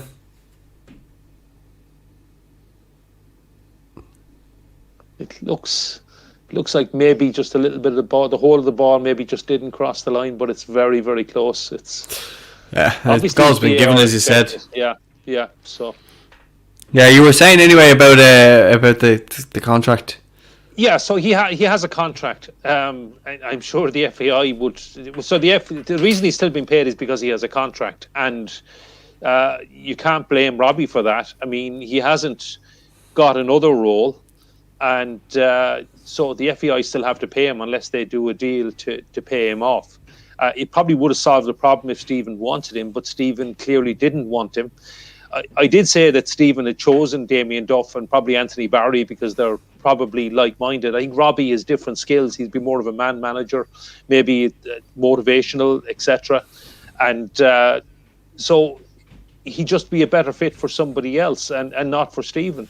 And you have to respect that. And it wasn't. I mean, Robbie was with the FAI even before Stephen got his role, if I remember correctly. So it wasn't the case that he was hired or he was hired because Stephen wanted him. So I suppose, as Stephen Kenny would say, it wouldn't be his problem. And so I'd like to see Robbie help out in some way where he can get involved, because he's without doubt our greatest ever striker. 68 international goals. Nobody's come even remotely close. Nobody's even got a third of that for us. So he certainly would have a lot to offer, but it has to be on the right terms and with somebody who wants to utilise that in the right way. And I think somebody was saying, I hadn't heard this, Paul, but I think we were saying at the start that he's possibly helping out in Tala with Shamrock Rovers, so it would be, I'm sure, great for them. Yeah, well, it's the FAI's fault. It's John Delaney's fault, really, if you want to blame anybody. So, yeah, that's pretty much it. Anyway, So yeah, what's the story with the comments? David Salter's back. It's been a while, David. How are you? He says, "Hi lads, how well is Conor Howard in playing? Is that level of character and determination that'll do us well in March? Great to see Alameda get on the score sheet." Yeah, I agree. Look, he could have stayed and done nothing, but he came out. I think it was a bit off the ball. He did an interview saying that he wants to play in a tournament with Ireland before he retires, and he wants to make sure that he's in the team. So he left Villa to get himself back in the team and back playing. And individually, he's playing very well. And we spoke about Swansea earlier on. You were probably not online for it at the time, but we're just saying that they're struggling in the last couple of weeks. But just them as a team, not him as individually, because he's still been scoring goals. I think he might have got an assist yesterday as well, himself. So he's still playing well himself. But Alameda getting a goal today, yeah, it was great. I'd like to see him get more minutes on the pitch. But obviously a goal is great for his confidence, and he'll be a happy man. So yeah, that's really good in that sense. Gary, anything to add on that? No, yeah, I mean, it's great to see Conor playing. He's playing really well, and just we'd said earlier on, a bit of a disappointment. Swansea have lost a couple of games recently, having been on such a great run and looked like they were nailed on for automatic promotion. Now it's going to be, is that another? No, I think there's a flag up. I was going to say it's not another Liverpool goal, but it's not. I think man is offside. But Swansea still have a couple of games in hand. They could still get back into second place. I think Norwich will be tough to catch. But yeah, I'd love to see Conor go back up with Swansea, because I imagine they would move heaven and earth to sign him, and it would be great to have him back in the Premier League. And I'd love to see him play in a tournament for us, obviously. Hopefully in Qatar next year in the World Cup, but if not, in Euro 2024 in Germany. Yeah, well, let's hope that is the case. There's one that's probably going to be more for you, Gary. I actually didn't watch the whole thing, to be honest with you. But you obviously were watching the call live. Mane 2-0. I think he's on. No, it's offside. It's offside. Yeah. To a couple of things. So the first thing that stood out for me, and I think I'm obviously biased because I'm desperate to have fans back in the ground. So he was very optimistic about having fans back in the ground, and so Jonathan Hale is. We'll talk about Watch LOI in a second, but he was talking about probably second half of the season, which kind of I took to be late June, July, that we would have reasonable numbers of fans back in the ground in the League of Ireland. So there seems to have been some sort of discussions with the government, and he's very optimistic. And obviously nobody knows how things are going to work out with the virus, the vaccine, etc. But hopefully with the good weather as well, that COVID numbers will be significantly lower in the summertime, and that we will be able to get crowds back at games, possibly in July. So then the other thing that came out for me, that it actually came out in the Sunday paper, so I wasn't at that bit of the press conference with the Sundays, was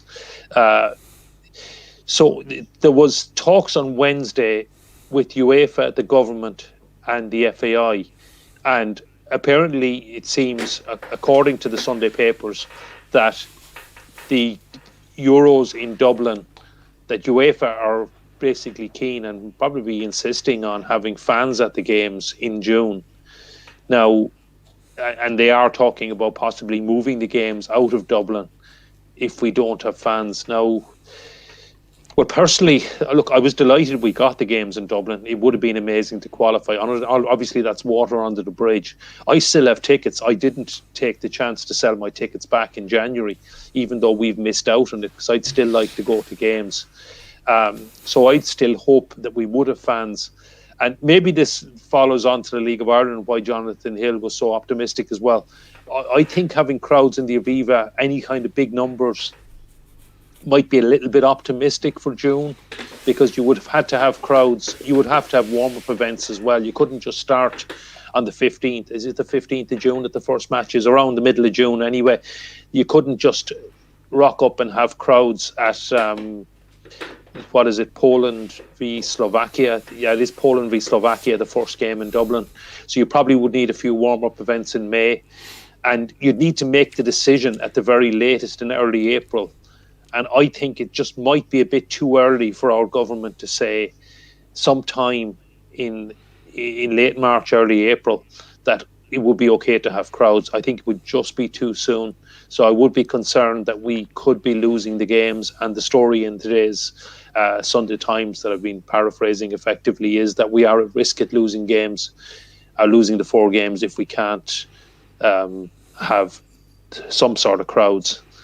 And so the other story to come out of the press conference, well, it had already come out before that, but he had talked about, let's say, the Watch LOI, the cameras at the First Division and the Women's National League as well, is that all the games up to the summer break, so the June, the mid-season break in June, are going to be shown. All the Premier Division games are going to be shown. I think it's 2 on a Friday and 3 on a Saturday is the plan.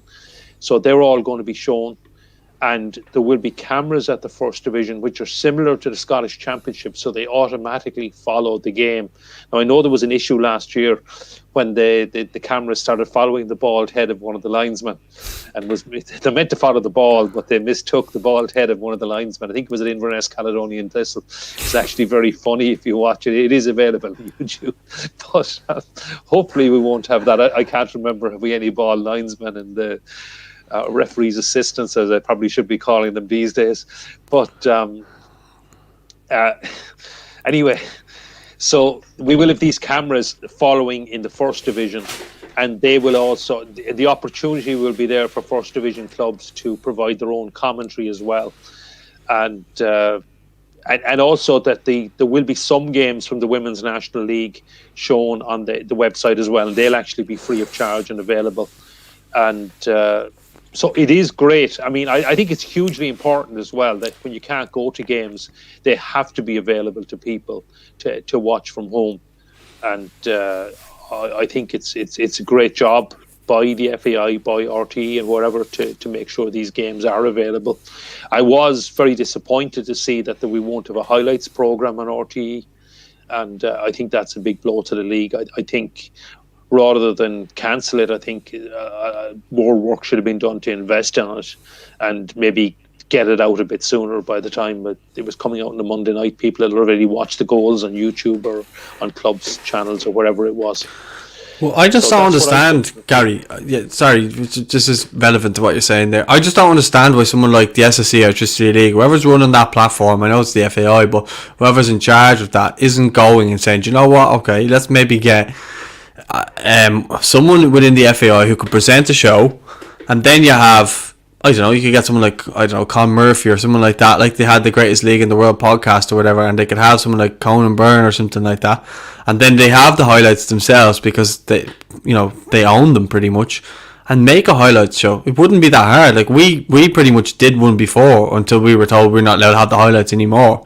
It's not that hard to do these days with all the technology that everybody has at their fingertips, and they actually have the highlights. It's not actually that hard for them to do it if they really, really wanted to. So I just look at it and I think that it could be done that way, you know.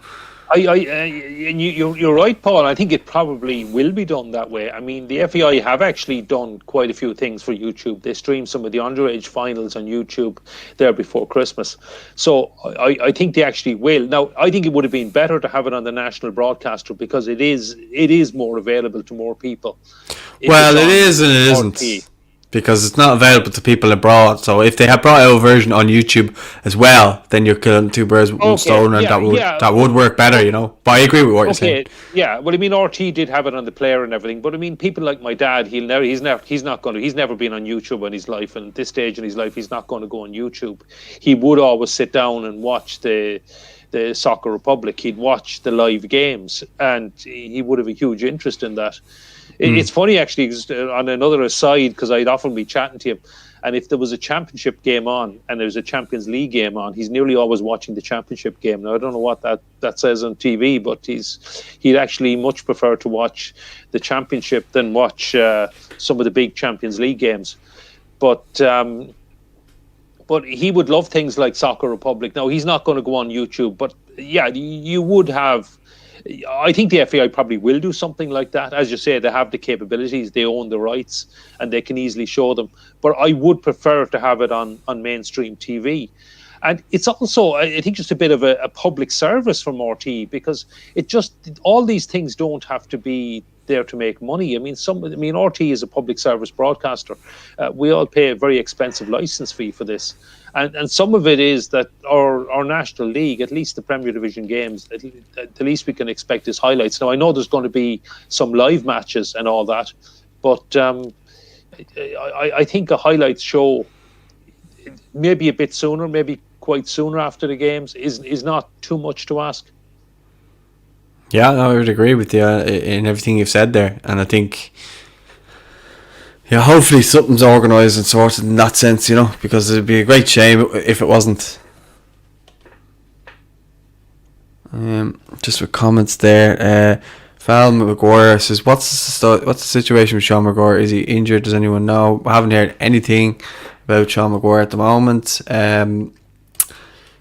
Craig Giltrap says, what's your thoughts on fans getting back in, lads, for LOIYs at 60, 70? We've basically just spoken about that, and spoke about Robbie Keane. If you go back into the stream, you'll see it. Dennis Malloy says, what do you think about the money Richie Towell will get over the 3.5 years if it's true that he will be joining Shamrock Rovers? It's said to be $500,000. Great player, but if he was that good, do you not think he should be kept in the UK? Look, I really don't care how much players are making money-wise. If they're making the money, it's because the club want them that much. So look, if he's making that much money, fair play to the lad. He's a lovely fella. I hope he is making that amount of money for himself. But I think people need to get over people's wages. Like, why does it matter how much? Unless you're the owner of the club, it shouldn't really matter how much people are getting paid or whatever it is. It is believed that he's supposed to be going to Shamrock Rovers. That's correct. Money wise, I don't know, and if I did know, I probably wouldn't broadcast it either, because it's their money at the end of the day. So whatever they're making or whatever, it's their money at the end of the day. So just why even speculate it? That's just how I feel about it. It's all about you, Gary. Yeah, I agree. I don't know. I actually don't know how much Richie is getting to come back to Shamrock Rovers. It's definitely a great coup for them. I know Dundalk were very keen, just speaking against 2-0. Dundalk were very keen to sign him as well, to get him back. He certainly was a fabulous player, probably the best player in the league before he went cross-channel. And I know he's done quite well. I think Salford actually want to keep him. That's my understanding. But I think he wants to come home. And, Dundalk certainly wanted him back, and Shamrock Rovers wanted him. And obviously Rovers have won out. A fantastic coup for them. He's going to be an incredible signing to come into their team in July. And I imagine Dundalk are very disappointed at missing out. Well, I heard that Rovers were offering him more time and more years in terms of consistency. Jamie Gold just went in there for me. But I think Rovers were offering him more security financially in that sense, in terms of a longer contract. I think Dundalk were only offering him a year. So I think people were calling Richie a snake and stuff online. I mean, can you really blame the guy if he's going to get 3 years to spend in Dublin, getting 3-year contract playing football, albeit it's against probably Dundalk's biggest rivals right now. But look, if Dundalk really wanted him as much as Shamrock Rovers did, they would have probably paid the same amount or whatever it is, or given them a longer contract. Yeah, they didn't, and that's it. I mean, footballers' careers are very short as well, Paul. I mean, one bad injury could end his career. So, if one club was offering a 1 year, I hadn't heard that now, and I wasn't that up to speed with the contract negotiations or who was offering what. That's just what I heard. Yeah, okay. I just know Dundalk and Shamrock Rovers were very keen to get him, but frankly, if one club was offering a 1 year deal and the other was offering a 3-year deal, I don't think anyone can blame Richie for taking the 3-year deal. I certainly would. Well, look at the facilities at Tallaght Stadium and stuff like that compared to Oriel Park. Do you know, if they're offering you more time there and stuff like that, it makes more sense. I know, look, Dundalk fans won't like to hear that, but... Well, Dundalk do have, okay, maybe the spectator facilities in Oriel Park, they're certainly not as good, there's no doubt, right? Particularly the away end is not as good as Tallaght Stadium, but Dundalk have fantastic training facilities in the Youth Development Centre just there, basically beyond the shed in Oriel Park. So the players in Dundalk are really, really well looked after. They have the best of everything, the facilities. And I suppose if you're out playing on the pitch, it mightn't mean too much to you whether the fans are sitting in nice, comfortable seats in Tala undercover, or whether they're out in the elements in Oriel Park. And well, maybe they're not too bothered with the away fans anyway. But I know there's a brilliant atmosphere in Oriel Park, and it's still a great place to go to watch the game from an atmosphere point of view. I appreciate things are not the best in the away end. I have been in the away end, and I haven't had too many good results there as a Limerick fan either. But I particularly remember an 8-0 on a very, very, very cold night a couple of years ago, three years ago, was it? Anyway, I'll move on from that one. But I think it probably has come down to security for Richie and his family. I mean, I said footballers have short careers, and if one is offering a 3-year deal and one is offering a 1-year deal, it becomes a bit of a no-brainer, really. Yeah, so I think that kind of answers that. Liam's Gaming says, do you think there will be crowds in October? I think that's fair enough. Dennis Malloy says, think all Dundalk fans would agree with you about the stadium. Yeah, well, this is what I'm saying. Look, Tala Stadium, even I've been on the actual pitch itself, and it's like a carpet. Like, it's a beautiful, beautiful pitch, kept very well and stuff like that. And, you know, at Richie's age now, he's 29. You know, his knees may not be the best in terms of playing on that AstroTurf facility. Mind you, Brian Gatland seems to be fine playing on it. But I just think after I play on Astro, certainly anyway, my knees to be in a jock.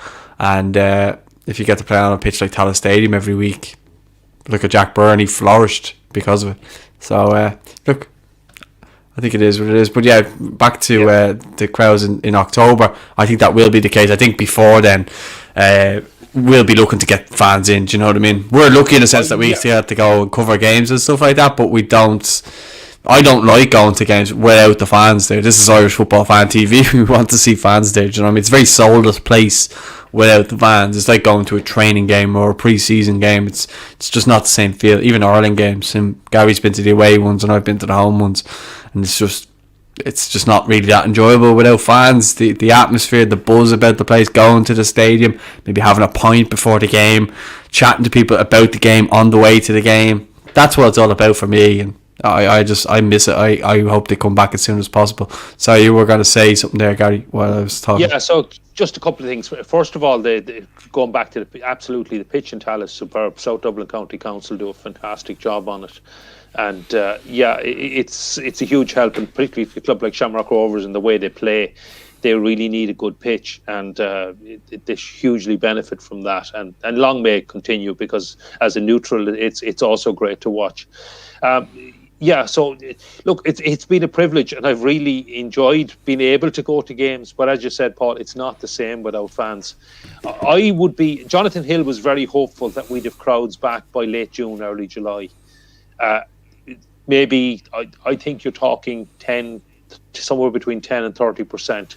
So you're probably just maybe talking about season ticket holders for a lot of the clubs. Maybe not even all season ticket holders for clubs like Bowes and whatever.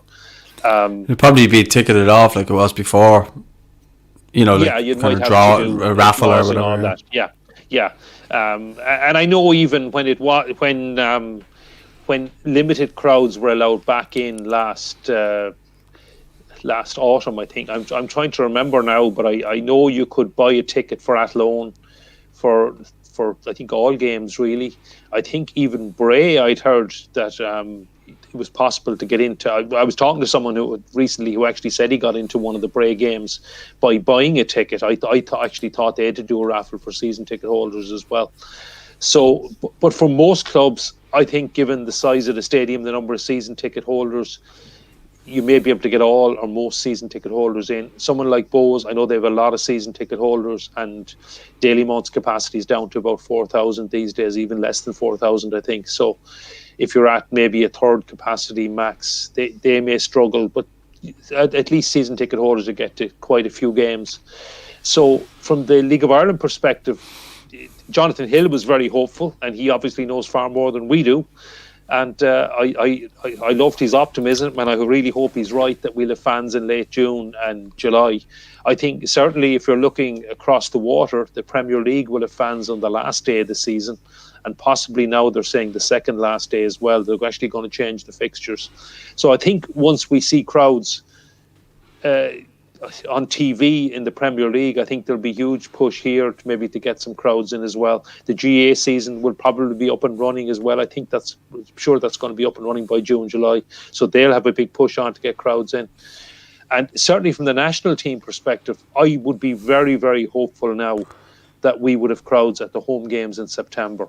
Obviously next month is far too soon, but we have 2 home games in September, Azerbaijan and a massive game against Serbia.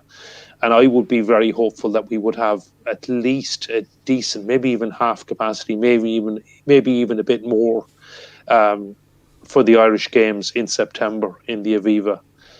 And the away games and travelling, that's probably a different matter. There might be home fans only, etc. But hopefully in the League of Ireland in late June, July, and hopefully for the national team in September, that we will have crowds back. And the good news in this virus is it works. It's proven to work in other countries. So once we all get the jab in our arms, we might be unfortunately waiting a few months yet for it. But once most of us have it anyway, I think there's no reason why crowds won't be back at games. And yeah, fingers crossed, because football isn't the same without fans. There's no doubt about that. Yeah, just Jim Ryan has just asked what we thought about the No Soccer Republic this year. If you go back probably about 10 minutes of this stream, Jim, we spoke about it at length, so you go back and watch it, because there's no point in us just repeating what we've said. So yeah, just go back probably about 10 minutes, I'd say it was. We spoke about it, and you'll get your answer there from us. But yeah, this game at the moment, it's 2-0 to Liverpool. Dizzy's came off about 15 minutes ago, and they don't really look like getting back into the game at the minute. I think this one is going to be a Liverpool win, probably finish 3-0 by the looks of it, I would say. Yeah, it's 15 goals in now 26 and 3/4 games, nearly 27 games for Sheffield United. They've only scored 15 goals, as I said, so it's very, very difficult to see them come back in and score twice in the last 15 minutes or so. 16, 17 minutes, whatever it is. But yeah, I don't think it's going to happen, unfortunately. And I think that's the reason they're going down, is lack of goals. Yeah, well, a lot of teams are struggling to score goals. We spoke about Brighton earlier on. They don't score enough goals. Newcastle probably don't score enough goals, although they have added the likes of Callum Wilson and so on in their team. But just enough of them just don't score enough goals. That's why they're down where they are, you know. Yeah, Callum Wilson is actually a mass. I know he's not Irish. He was one that we looked at before. I think he's just one generation out actually from qualifying for us, which is probably a big pity at the moment. But he is a massive loss for Newcastle, because he was scoring goals from them. They've still scored 27 goals this season. Brighton have actually scored 26. I'm just looking at this. I'm actually a bit surprised at that. I didn't realise they'd scored so many, because I mean, maybe Sam's comments about them being a top 8 club if they could score more goals is a little bit off the mark. West Brom have scored 20. Fulham have scored 21. Sam being off the mark, that's a first, isn't it? Well, okay. I know you're not as big a fan of his as I am, Paul, but I'll give you a pass on that one. Actually, Burnley have only scored 8. Burnley have only scored 18 goals this season, but they're still just that couple of points ahead. They're on 28 points, just 5 points ahead of Fulham. Bad defeat for them. Well, it's probably not that surprising they lost to Tottenham, but to lose 4-0 is probably a bit of a blow to them. And they're probably still looking over their shoulder, particularly when they've only scored 18 goals all season. Yeah, so as you've kind of mentioned there, there's a reason why they're down where they are, you know? Yeah. They've probably done incredibly well to be as high up where they are, considering they've only scored 18 goals. I know they're not that high, but for Burnley, it's they're out of the bottom 6, I believe, is it? Or they defend well, though. Do you know what I mean? They're really hard to break down. Burnley, they're very hard to break down, and that's what they. Sean Dyche is another manager that's doing an incredible job there. Yeah, they're 6th from bottom, but they're I mean, I think Burnley would always expect to be in the bottom six if they're in the Premier League, and to be top of that bottom six is probably as good as they could expect, really. And no doubt they'll manage to survive again. David Alder says, I know it's only online rumours, but is there anything further on Didzy coming back to internationals? No, again, we spoke about this earlier in the show. Nothing more. Gary hopes Stephen will speak to Didzy and he'll come back. We'll yet to hear anything about that.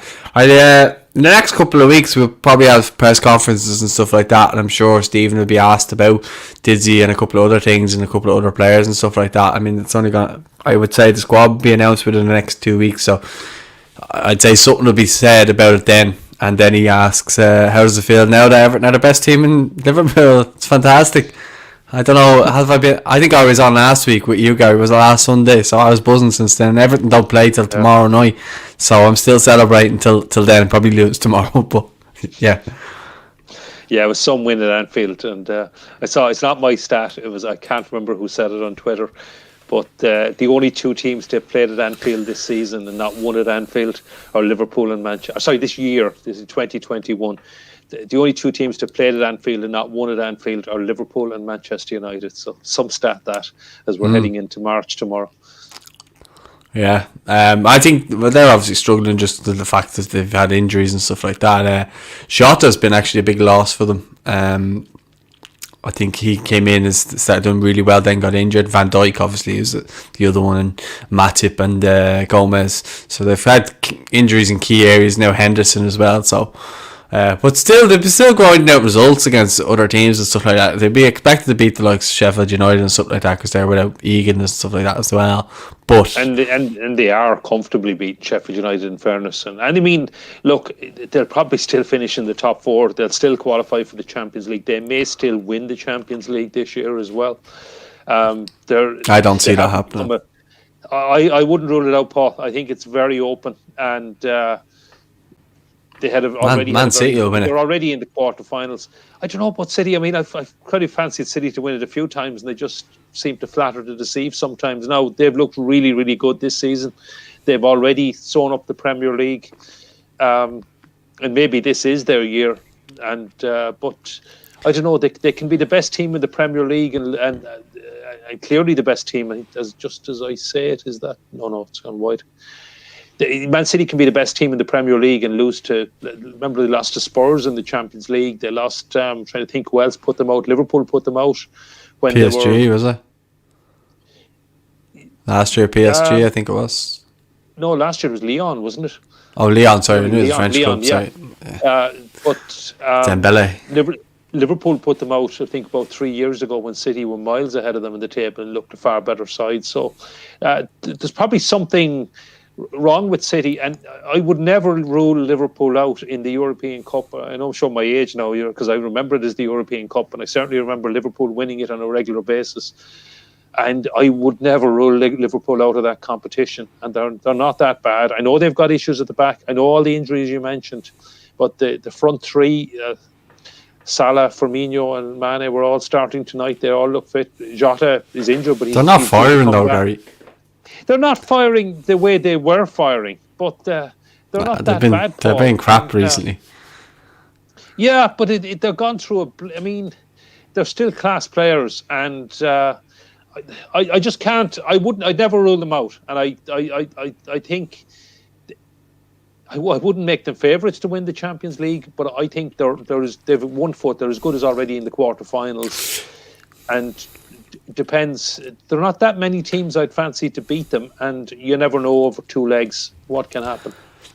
No, they're missing the likes of Henderson and stuff like that. I just don't think they're the same animal as they were last year. Without those players, the Van Dijks and Hendersons. Look, you take a point out of any team, you're going to struggle anyway. So I'm not saying. But having said that, I mean, if you look at it, then if you look at some of the other teams that are going through, the centre backs aren't good enough. Simple as, Gary. The centre backs that they have now playing tonight, if they're put up against top class strikers, they're just not good enough. Simple as. Look at Kabak against Richarlison last week, and Richarlison's not even an out and out centre forward. And then when Calvert-Lewin came on, he just didn't know how to live with him. And they're not even. You wouldn't even say Champions League quality strikers yet. So look, as well as that, Man City have Aguero coming back now. They can relax a little bit and kind of ease his way in because they can play without strikers. They're just that good. It's just whatever Pep Guardiola's doing there. They can literally play without strikers and still grind out results. They are just ridiculous. Kevin De Bruyne is coming back after being laid off for a little bit. He's coming back now. So they're all being eased back into the team. Phil Foden looks absolutely out of this world right now. Fernandinho, Rodri, Gundogan, they're all playing well. Bernardo Silva, they're all playing well. Not one of them's playing bad. I know, and City are on a phenomenal run, and many wins in a row now. It's just something ridiculous. 19, I think. Yeah, but I mean, if you go back, I'm probably going back. I mean, Liverpool have had an awful couple of months, but if you go back before Christmas, I mean, there didn't seem to be, even without Van Dijk, Liverpool had been top of the league for a number of the times. They didn't. Now, I know they've gone off form, things have gone horribly wrong, but I don't think it would take that much to get them back to form. They're already, as they're 2-0 up, what is it, from the away leg, they're already 1 foot in the quarterfinals, as I said. If they got a bit of luck at the draw, ideally avoid Man City, avoid Bayern Munich, probably avoid PSG. But I don't think teams like Real Madrid are as good as they were. I think they're very vulnerable. Borussia Dortmund are going to be in the quarterfinals. I think they're very beatable as well. If the draw worked out for Liverpool, you get to a semi-final. You might even get to a final. I mean, if Bayern Munich were to draw Man City in the quarterfinals, it's unseeded. It's totally open. Or PSG, if those three are probably the big worry. Anybody else, you'd fancy Liverpool to at least get past them, get to semi-final, get to a final, and then anything can happen. I mean, the best team doesn't always... The Liverpool team that won the Champions League in 2005 was by no means the best team in Europe that year. They weren't even... They managed to win it, and it was incredible how they managed to do it. And I just... Knowing from experience, I'd never write Liverpool off in that competition. Yes, Man City look a different class at the moment, but they've never got over the line. They've never found a way to win. And they always seem to find a way to lose when it comes to the Champions League, whereas Liverpool just seem to find a way to win. So I wouldn't totally rule them out. Maybe this is City's year. Maybe it's PSG's year. They were phenomenal in dismantling Barcelona, and Mbappe is some player. Bayern Munich are still... maybe a little bit off the boil in what they were last year, but last year they were phenomenal. But they're still incredibly strong and possibly even still favourites for it. Or, well, City, Bayern Munich would be some tie. So if you're asking me the three teams, I think I'd pick the winner from it would be Man City, Bayern Munich and PSG, but I'd never write Liverpool off in that competition. All right. Time will tell. I don't agree, but yeah, anyway. I don't think they're strong enough this year. I think David Salter hit the nail on the head there in the comments. He says, I reckon Liverpool will flop due to injuries. To be fair to them, if they're lucky, they'll be keeping Thursday nights free next season. Apologies to any Liverpool fans. That's just my opinion. So yeah, they're probably going to struggle to make the top four, to be honest with you. That's just how bad they've been this year. And that's, again, true. Yeah, I will give you a nightmare scenario, Paul. Everton to finish fourth, finish ahead of Liverpool. Liverpool to win the Champions League and Tottenham to win the Europa League. This happened before. Yeah, it happened to Tottenham actually. But if Liverpool or if Everton were to get fourth, Liverpool were to win the Champions League out of the top four, Tottenham were to win the Europa League out of the top four, or Arsenal, for example, then England can only get 5 teams in the Champions League and Everton will be kicked out. Everton won't get top four anyway, so there's no need for the nightmare scenario. Everton have punched above their weight in big games, done well, got results, and then absolutely flopped against smaller teams. People are going on saying it's a great season. It's a great season compared to last year, but honestly, Everton haven't been as good as people have been making out. Results kind of make them look a lot better than they have been. Having watched them closely, I think we should be beating the likes of Fulham and then going out and getting beat by Liverpool the following week, or beating Liverpool the following week, just goes to show how much, although a lot of teams are like that this year, it's been that kind of season, but there's just games where you're just looking going, like, how are we getting beaten by these? And there's just games where they just don't turn up, and then when they go and play defensively, especially the home record is ridiculous, consider, like, you look how good the away record is, and then you look at when Ancelotti sets up Everton to be defensive against teams, they more often than not get wins. Look at the masterclass he did last week against Liverpool. And And then we've beaten other teams, Leicester, Chelsea, Arsenal. Chelsea before Christmas. Got a great point at Old... Well, it wasn't a defensive masterclass, but a great point at Old Trafford earlier this year. 3-3 draw. The only thing I will say is that there's players there that have to come in now and could help finish strong. In terms of, there's Josh King there who hasn't started a game yet. He's been getting his fitness back up, and Ancelotti said he could be well in the case to start now in future games. So he could come back and make a difference. He's obviously played really well with Bournemouth in the Premier League before.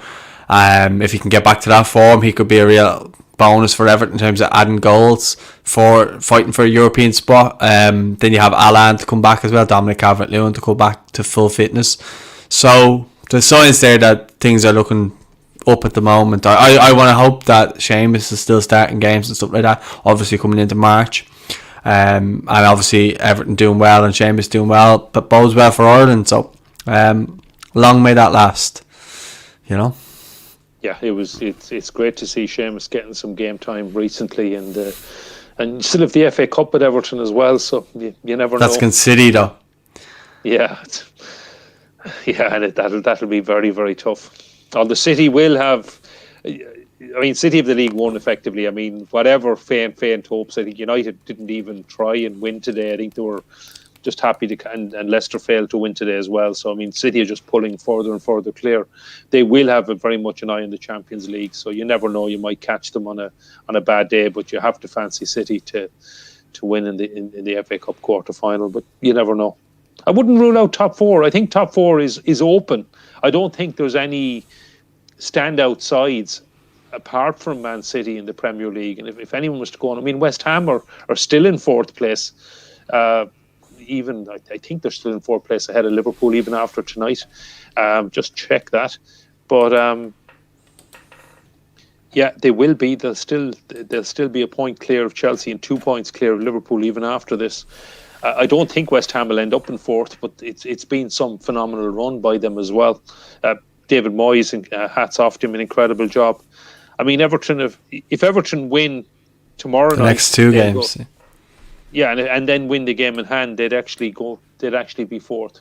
I know it's a big if, but it's I wouldn't rule it out. I don't think it's going to happen. I'll accept that. I think the chances are you'll end up with the likes of Man City, Man United, Leicester, and probably Liverpool or Chelsea, possibly even Tottenham in the end, but more likely Liverpool in the top four in the end. But I think Everton have a better chance of than West Ham and Spurs, but I think Liverpool will finish in the top four.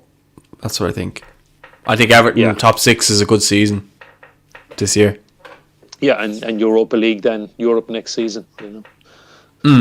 I would take sixth and an FA Cup win. Absolutely, I'd take that. But I think it's just David Saltis spoke there about Ben Godfrey there. He says looks a serious talent. Any truth in the Max Aarons to Everton rumours? It's now or never for Man City and the Champions League. These big Spanish teams won't be in recession forever. I think Ben Godfrey's been an absolute revelation for Everton since he came in. He's played all across the back four and done it really well. And he just looks like a great prospect for the future. I think he's going to be a big player for Everton over the next coming years and stuff like that. There was that period in December when Everton had the games against the likes of Leicester and Chelsea and Arsenal, which was looking at those games going, how in the name of God Everton going to get any points here? And then because Luca Dean was out injured as well as Seamus and a couple of others, but Ben Godfrey filled in at left back, and Carlo just went ultra defensive, hit them on the counter attack and got wins pretty much.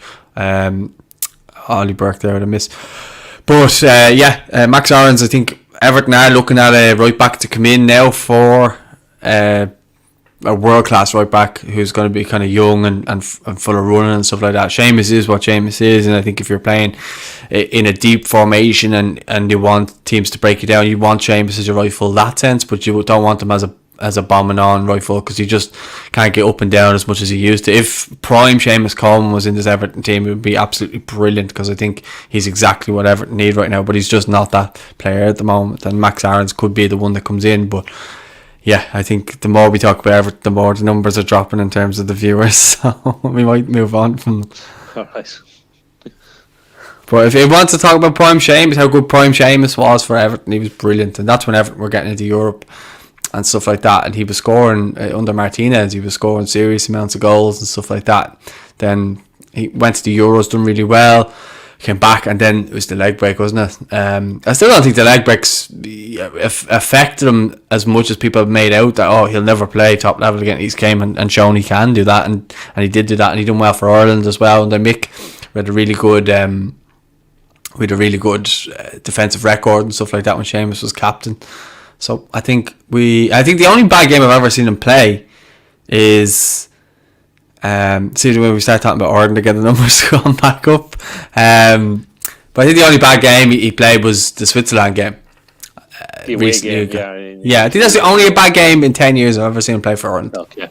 Yeah, I agree with the leg break. The only thing is it to take a year out of his career and probably ended any hope he had of going to a Man United or I won't say anyone else, but one of the Man United or Man City, let's say, and playing in the Champions League on a regular basis. Just picked up on one other comment to David's actually, because I just checked it as well. He's right about the big Spanish clubs won't be in recession forever. I mean, Barcelona, they're effectively out from the home leg against PSG. Real Madrid are going to be in the quarterfinals, but I'm not convinced about them. And Atletico Madrid look like they could be heading out as well. They're actually winning 1-0 at half-time tonight away to Villarreal. They had a bit of a wobble in La Liga. I would actually like to see them win the league in Spain. And Same. They had a bit of a wobble, and Barca had got to within 2 points. Real Madrid are 3 points behind, so I think they still have to play both of them. So it's crucial to hang on away to Villarreal. Actually, might put that on now that this game is over. I'm sure I'll be putting it on as well, Gary, because I have La Liga TV now, and I'm so delighted by that. Okay, I will be watching too. Sure, be on La Liga TV. Yes, I do. That's the El Madrigal, I'm sure. It's El Madrigal, yeah, I remember it well. Yellow and blue. I've never actually been there. Have you? You've been to a game there, have you? No, but you remember Pierre Luigi Collina's last game in charge, and he ruled out Duncan Ferguson goal that was perfectly legitimate, and never explained why he ruled it out. So ultimately cost Everton a place in the Champions League. All right. I do remember Everton finishing in the top four and having the playoff in those rounds and losing out to Villarreal, who was really unlucky to get they were such a good side at the time to get them in the draw. They seem to be always getting the semi-finals at least in the Europa League. But well, they got to the semi-final in the Champions League and they got beat by Arsenal. Beat them. They were a penalty away. Riquelme missed the penalty. I think Lehmann saved it, okay. and then. Arsenal beat them, and then Arsenal went on to get beaten by Barcelona, that great team with Heinrich Larsson and Ronaldinho and Eto'o and all those players. Belletti, I think, scored a goal, and Campbell, I think, got sent off in the final. It was that year. Liverpool, of course, got TNS in the qualifying round, of course, but yeah, it is what it is. But that's been it anyway in terms of the game here. Liverpool have beaten Sheffield United 2-0 at Bramall Lane. Jurgen Klopp looks happy, which for his sake I'm happy because he's gone through a bit of a bereavement there recently, so it's good to see him happy again. But yeah, if there's we pretty much touched on every talking point we probably could over the weekend and during the week, so if you want to go back you can go back and watch it, and we'll probably put some of them out as clips anyway. But between streaming, Jonathan Hill, injuries, Dizzy coming back, there's so much there you can go back and watch if you really want to. So don't forget to give the video a like. Don't forget to subscribe as well. And if you want other videos, why not put it in the comments as suggestions as well. We'll speak to you all soon. Thanks for watching. And we're going to catch Atletico against Villarreal now, but we're not going to be streaming that. So take care, guys. Gary, if you want to say anything, feel free before we cut it off. Yeah, no, just thanks for all the comments, guys. And thanks for tuning in. And love to hear from you, and any comments on Twitter or anything about the history of football in Limerick or anywhere in the country, I'd be very interested. Okay, cheers. Thanks very much for watching, guys. Take care, have a lovely weekend, and hopefully the weather remains for the rest of the week. Come on, you boys in green.